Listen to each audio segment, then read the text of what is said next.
दोस्तों स्वागत है आप सबका आज के सेशन में। आज का जो सेशन है वो उन स्टूडेंट्स के लिए रहने वाला है जो यूपीएससी 2025 के लिए टारगेट कर रहे हैं। इस एग्जाम का एक सेक्शन है सीसेट पेपर का, जो आपके प्री एग्जाम में आता है। प्री एग्जाम का कंपोनेंट है आपका, जो क्वालिफाई आपको करना होता है, सिर्फ आपको कट ऑफ क्लियर करनी होती है। इस एग्जाम को किस तरीके से हमें प्रिपेयर करना चाहिए, एक प्रॉपर स्ट्रैटेजी के साथ चलना चाहिए, नहीं चलना चाहिए, कितना टाइम देना चाहिए, क्या हमको पूरा सिलेबस कवर करना चाहिए, क्या हमको 10 दिन में ही कंप्लीट हो जाएगा, 20 दिन में कंप्लीट हो जाएगा, ये सारी चीज़ें काफ़ी स्टूडेंट्स जो हैं वो पूछते हैं। काफ़ी स्टूडेंट ऐसे होते हैं जिनका जीएस पेपर जो 1 है उसमें काफ़ी अच्छे मार्क्स आ जाते हैं, बट जो पेपर 2 जिसका जो सीसेट का पेपर है उसमें जो उनका कट ऑफ है वो रह जाता है। उसके काफ़ी सारे रीज़न्स हैं। हो सकता है कि आपने प्रैक्टिस कम करी, ठीक है? Lack of the concept knowledge हो सकता है। काफ़ी चीज़ें इसमें हो सकती है, जिसकी वजह से उन स्टूडेंट्स का जो सीसेट का एग्ज़ाम है वो क्लियर नहीं हुआ। अब इन्हीं सारी चीज़ों से बचने के लिए, इन्हीं सारी चीज़ों को हटाने के लिए, इन सारी चीज़ों को टैकल करने के लिए हमें एक प्रॉपर स्ट्रैटेजी से चलना चाहिए इस एग्ज़ाम में। ठीक है? तो आज हम उसी पे बात करने वाले हैं कि कैसे हम इस एग्ज़ाम को ईज़िली जो कट ऑफ है हमारा उसको हम क्लियर कर सकते हैं, ईज़िली हम इस चीज़ को प्रिपेयर कर सकते हैं, जिससे हम जो हमारा टाइम टेबल है दूसरे सब्जेक्ट के लिए वो भी वहाँ पे भी बर्डन ना आए। ठीक है? So let's start this with the discussion of this comprehensive guide book. So आप में से काफ़ी स्टूडेंट जो बिगिनर हैं, सो आपको सारी जो इन्फॉर्मेशन है सीसेट के रिगार्डिंग, एग्जाम पैटर्न के रिगार्डिंग, सिलेबस के रिगार्डिंग, वो सारी इन्फॉर्मेशन आपको यहाँ पे मिल जाएगी। आप इसको डाउनलोड कर सकते हैं, वीडियो के नीचे डिस्क्रिप्शन में आपको लिंक मिल जाएगा, तो वहाँ पे क्लिक करके आप अपने पास सेव करके इसको रख सकते हो। ठीक है? सबसे पहले देख लेते हैं कि जो सीसेट का एग्जाम का जो सिलेबस हमें मिलता है वो कुछ इस टाइप का आपको मिलता है। ठीक है? जिसमें आपका पूरे ही तीनों सेक्शन जो आपके आते हैं, मैथ्स का आपका जो क्वांट सेक्शन है और इंग्लिश सेक्शन है और आपका जो रीजनिंग का सेक्शन है, तीनों का ही एक कंबाइंड सिलेबस आपको प्रोवाइडेड होता है। अब यहाँ पे से हम इसको क्या करेंगे, हम इसको कैटेगराइज करेंगे कि भाई कौन से सेक्शन के लिए, कौन से सब्जेक्ट के लिए हमें कौन सा टॉपिक पढ़ना चाहिए जिसमें एक्चुअल एग्जाम में क्वेश्चन पूछे जा रहे हैं। ठीक है? तो ये आपका जो डिटेल सिलेबस होता है क्वांटिटेटिव एप्टीट्यूड का, रीजनिंग का और आपका रीडिंग कॉम्प्रिहेंशन का जो सिलेबस होता है वो इस टाइप से आपको कुछ जो टॉपिक्स हैं आपके, इतने टॉपिक्स होते हैं आपके। ठीक है? जैसे यहाँ पे आपका क्वांट्स का सिलेबस है, ठीक है? ये आपका रीजनिंग का सिलेबस है और ये हमारा इंग्लिश का कॉम्प्रिहेंशन का है। जैसे आपको पता है इंग्लिश में आपका रीडिंग कॉम्प्रिहेंशन पे ही क्वेश्चंस आते हैं। उसमें आपका एक पैसेज होता है जिसपे एक क्वेश्चन होता है सिर्फ, एक और पैसेज होता है जिसपे आपके दो क्वेश्चंस होते हैं, मतलब एक पैसेज पे बेस दो क्वेश्चन, एक पैसेज पे बेस तीन क्वेश्चन। अब तीन वाले क्वेश्चन जो है वो थोड़ा सा अब कम हो गए हैं धीरे धीरे, मतलब अब 1 और 2 वाले जो क्वेश्चंस के हैं वो आते हैं आपके एग्जाम में। ठीक है? तो इस टाइप से आपका रीडिंग कॉम्प्रिहेंशन में इस टाइप से आपको क्वेश्चन मिलते हैं। ठीक है? Basically based on the paragraph. ठीक है? यहाँ पे वो सेक्शन है जो आपका जो पैराग्राफ है इंग्लिश का, वो बेस्ड होता है इन कुछ टॉपिक्स पे। सपोज कुछ इकोनॉमिक इश्यूज हो गए, कुछ सोशल इश्यूज हो गए, कुछ कल्चर पे आपका, या फिर कुछ इन्वायरमेंट पे, इस टाइप के कुछ पैसेज जो होते हैं जो इन पे डील करते हैं इन टॉपिक्स पे। ठीक है? ये हमारा कंप्लीट सिलेबस हो गया सारे ही सेक्शन के लिए। अब इस सिलेबस में से भी हम इसको ईजी बनाने के लिए, क्योंकि हमारे पास जो टाइम है वो लिमिटेड है, हम कैसे कवर कर सकते हैं with limited time, with limited resources और एक सही प्रिपरेशन के साथ। ठीक है? जिससे हम इजीली कट ऑफ को क्लियर करें। तो उसके लिए सबसे पहले हम थोड़ा एनालाइज करेंगे कि किस सेक्शन का क्या वेटेज रहता है एग्जाम के अंदर। अभी आपको दिखेगा ये 2017 से लेकर हमने लिया है 2024 तक का एनालिसिस, जो आपके तीनों सेक्शन का वेटेज डिसाइड करेगा, वेटेज दिखा रहा है आपको। ठीक है? जैसा आप देखोगे यहाँ पे इन 3 ईयर्स में आपका जो वेटेज है क्वांट्स एंड इंग्लिश कॉम्प्रिहेंशन का, वो ऑलमोस्ट सिमिलर है। ठीक है? जो रीजनिंग के क्वेश्चन भी आप देखोगे मोर देन 20 और 20 के आसपास आपको दिख रहे हैं इसके क्वेश्चन, रीजनिंग के भी, राइट?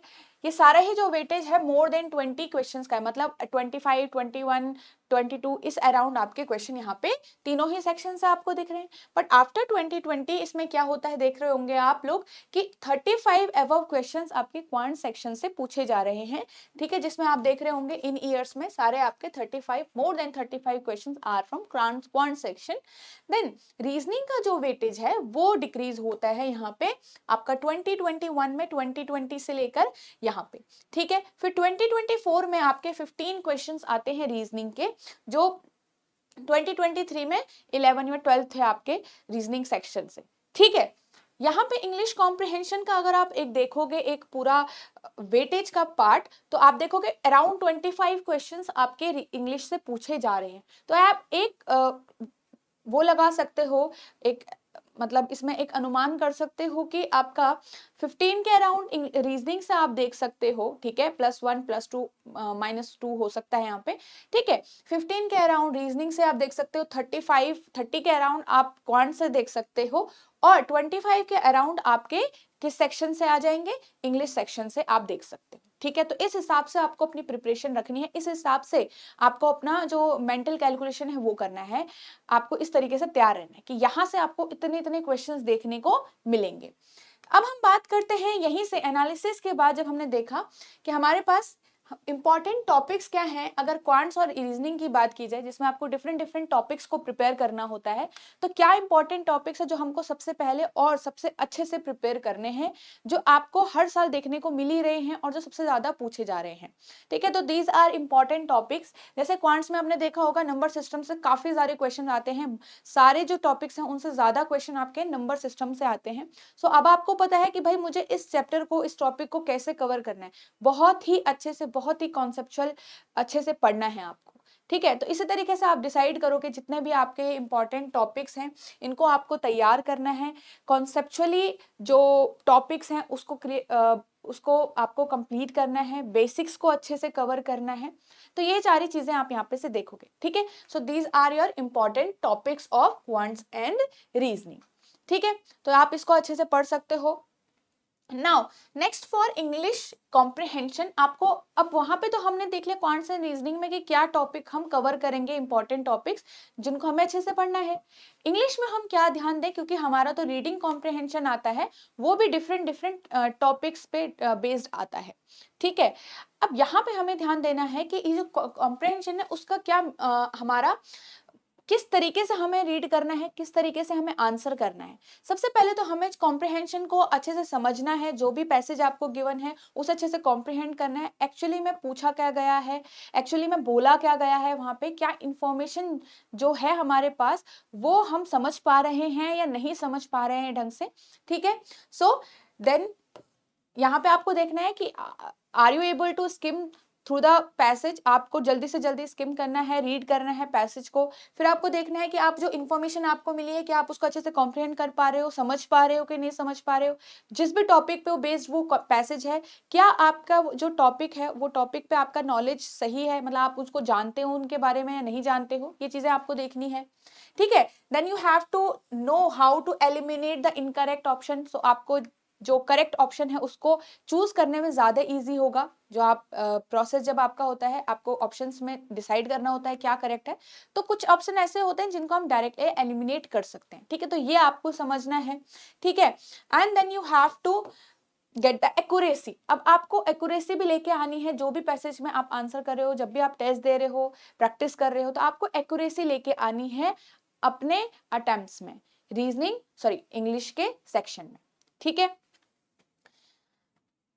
क्योंकि आपने देखा होगा क्वेश्चन भी हमारे बिल्कुल डायरेक्ट नहीं होते हैं, बिल्कुल जैसे हमने छोटी क्लासेस में पढ़ा ऐसे डायरेक्ट क्वेश्चन नहीं आते हैं। अगर रीडिंग कॉम्प्रिहेंशन है तो नहीं, अजम्पशन टाइप क्वेश्चन आते हैं कि क्या अजम्पशन है, क्या कंक्लूजन है, इन्फरेंस क्या है, तो इस टाइप से क्वेश्चन आपको देखने को मिलते हैं। इन क्वेश्चंस में एक्यूरेसी हमको लानी बहुत ज्यादा इंपॉर्टेंट है। अब यहाँ पे बात करते हैं हमारे जो ये प्रीवियस ईयर क्वेश्चंस एनालिसिस है, जो ट्रेंड एनालिसिस है टॉपिक्स का, वो क्या है। जैसा आप देख सकते हो ये क्वांट्स का है हमारा 2024 तक का। ये आपका जो 19 क्वेश्चंस आप देख सकते हो नंबर सिस्टम से आए थे इस बार। उसके पहले आपका 2023 2023 में आपके 22 क्वेश्चन आए थे, देन 15 क्वेश्चंस इन 2022। तो इस तरीके से लगातार आप देख रहे होंगे कि नंबर सिस्टम की जो वेटेज है काफी हाई है। देन यहाँ पे परसेंटेज है 5 क्वेश्चंस, परसेंटेज के बेस पे जो क्वेश्चंस थे 5 आपके आए थे 2024 में, ठीक है। देन रेशियो प्रोपोर्शन से भी आपके 3 क्वेश्चन है इसके अंदर, टाइम एंड वर्क से भी आपके 2 क्वेश्चन आ रखे हैं। देन 2023 में आप देखोगे 12 क्वेश्चंस वर फ्रॉम प्रोबेबिलिटी और परमुटेशन कॉम्बिनेशन से आ रखे, 8 क्वेश्चंस आपके आ रखे 2022 में, इसी टॉपिक से 3 क्वेश्चंस आ रखे हैं। तो ये आप एनालाइज कर सकते हो, ये सारा जो आपका टॉपिक ट्रेंड है इसके हिसाब से आपको देखना है कि भाई किस टॉपिक से कितने क्वेश्चंस आपके एग्जाम में पूछे जा रहे हैं, ठीक है। So you can see this here. तो आप देखोगे जैसे यहाँ पे नंबर सिस्टम से रेगुलरली आपके क्वेश्चंस आए हैं, परमुटेशन कॉम्बिनेशन से बस इस साल क्वेश्चन नहीं आए, बाकी आपका रेगुलरली क्वेश्चन आप देख सकते हो, ठीक है। ऐसे ही आपको परसेंटेज से भी दिख रहा होगा, रेगुलरली आपके क्वेश्चंस आए हैं। देन यहाँ पे डेटा सफिशिएंसी से लास्ट 4 ईयर्स में कोई क्वेश्चन नहीं आया हुआ है अभी, ठीक है। चलिए, सो ये हो गया क्वांट्स का analysis. Now for reasoning topic trend आपका ये 2024 तक का अगर हम देखें तो ये हमारा टॉपिक्स का पूरा आपका जो एनालिसिस है, जिसे आपको देखा होगा कि 2024 में हमारे 15 क्वेश्चंस आए थे। तो हमारे पास डायरेक्शन सेंस से 2 क्वेश्चन आ रखे हैं आपके पास, ठीक है। देन कोडिंग डिकोडिंग से 2 क्वेश्चन आए हुए हैं, क्लॉक से 2 क्वेश्चन आए हुए हैं। अब आपको ये भी देखना है कि कौन सा जो सेक्शन है मेरा, कौन सा सब्जेक्ट है मेरा, कितना लेवल का है, ठीक है। सो आपको ये भी देखना है। सो जो क्वांट्स का जो लेवल है वो धीरे धीरे इंक्रीज होता गया है, इंग्लिश कॉम्प्रिहेंशन का भी लेवल थोड़ा थोड़ा इंक्रीज होता गया है। रीजनिंग में भी काफी जो ट्रिकी हैं, 2 से 3 क्वेश्चन ट्रिकी आते हैं, but still it is doable. आप देख सकते हो कि जो क्वेश्चन है अगर आप टॉपिक ढंग से पढ़ोगे तो आपको वो क्वेश्चन इजी टू मॉडरेट लगेगा। It can be doable for you after practising the question from the topic, ठीक है। क्वांट्स में भी आपको इस तरीके से प्रिपेयर करना है कि वहां पे आप एग्जाम हॉल में क्वेश्चंस को अटेम्प्ट करने का आपको मतलब एक हैबिट बनी रहे, ठीक है। तो इस तरीके से आपको प्रिपेयर करना है दोनों सब्जेक्ट। तो हमारा जो दोनों सब्जेक्ट्स का हो गया, एनालिसिस हो गया, हमने ये देख लिया कि कॉम्प्रिहेंशन में हमें किस पार्ट में फोकस करना है, क्या किस तरीके से हम उसको अच्छे से डील कर सकते हैं क्वेश्चंस को। देन इन ओवरऑल हमें कैसे ध्यान देना है, सबसे तो हमें लर्न करने हैं कॉन्सेप्ट्स को। हमें इंग्लिश में भी कॉन्सेप्चुअल नॉलेज क्रिएट करनी है, टॉपिक्स के बारे में हमें समझना है कि क्या जो इन्फॉर्मेशन मिली है वो कैसे, मतलब उसको कैसे समझना है, उसमें बोला क्या गया है आखिर, ठीक है, जिससे आप एक सही आंसर को वहां पे ढूंढ पाओगे, ठीक है। देन कॉन्सेप्ट लर्न किया आपने सबसे पहले हर एक टॉपिक का, जो भी इंपॉर्टेंट टॉपिक है। देन आपने प्रैक्टिस करनी है टॉपिक वाइज, अगर हम क्वांट्स एंड रीजनिंग के उसमें बोले तो टॉपिक वाइज प्रैक्टिस करनी है आपकी, जिससे आपको हर एक टॉपिक में कमांड हो जाए, पता चल जाए कि किस तरीके से क्वेश्चन पूछे जा सकते हैं। देन प्रैक्टिस करना है आपको प्रीवियस ईयर क्वेश्चंस का, which is very very important for us. इन सबके बाद आप प्रीवियस ईयर क्वेश्चंस को जब देखोगे, इन कॉन्सेप्ट्स को सीखने के बाद, प्रैक्टिस करने के बाद, तब आपने देखोगे कि आपसे प्रीवियस ईयर क्वेश्चन अब सॉल्व होने लग गए हैं, आपको समझ आने लग गया है कि एक्चुअली में पूछा क्या गया है क्वेश्चन के अंदर, ठीक है।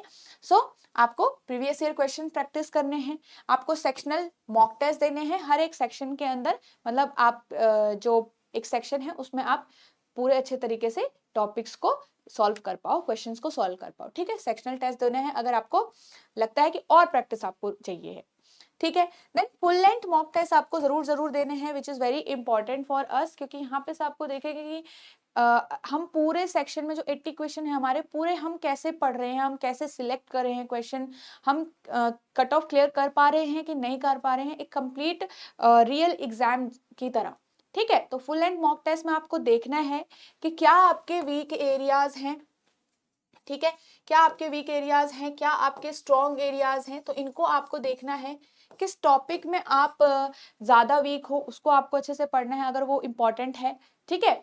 सो आपको यहाँ पे से एनालाइज करना है खुद को कि कितना आप परफॉर्म कर पा रहे हो, किस टॉपिक में आप ज्यादा अटक रहे हो, कहाँ पे अगर आप कोई क्वेश्चन सिलेक्ट कर रहे हो क्वेश्चन को अटेम्प्ट करना, तो कहीं आप बहुत ज्यादा टाइम तो नहीं ले रहे हो, या आप क्वेश्चन को रॉन्ग तो नहीं कर रहे हो, ठीक है। तो ये चीज ध्यान देनी है कि जो भी क्वेश्चन हम सिलेक्ट करें एटलीस्ट उसका आंसर तो हम सही से करें, ठीक है, रॉन्ग आंसर ना लाएं, ठीक है। तो एक्यूरेसी पे थोड़ा ध्यान देना है, जो आपको प्रैक्टिस से ही आएगा, प्रैक्टिस करनी है थोड़ा बहुत क्वेश्चंस की, और सही टाइम इन्वेस्ट करना है प्रैक्टिस के लिए।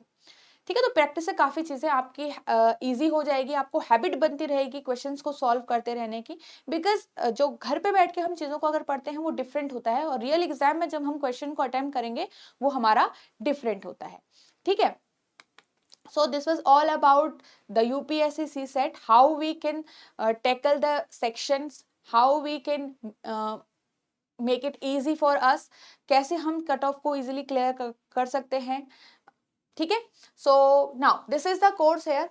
If you are someone who is interested in this course, so आप यहाँ पे हमको ज्वाइन कर सकते हो। ठीक है, आप देख सकते हो कि किस तरीके से इनरोल करना है, किस तरीके से आपके लिए इंपॉर्टेंट है। So these are the features of the course. ठीक है, जिसमें आपको कॉन्सेप्ट क्लासेस मिलेंगी जो रिकॉर्डेड फॉर्म में ऑलरेडी अवेलेबल होंगी आपकी।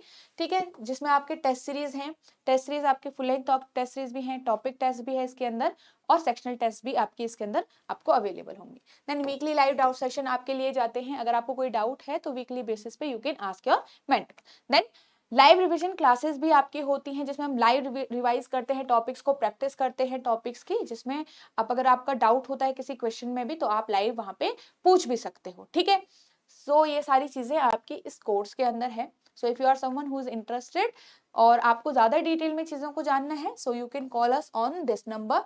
यहाँ पे आपको इनरोलमेंट का और जो डिटेल जितनी भी है आपको पता चल जाएगी।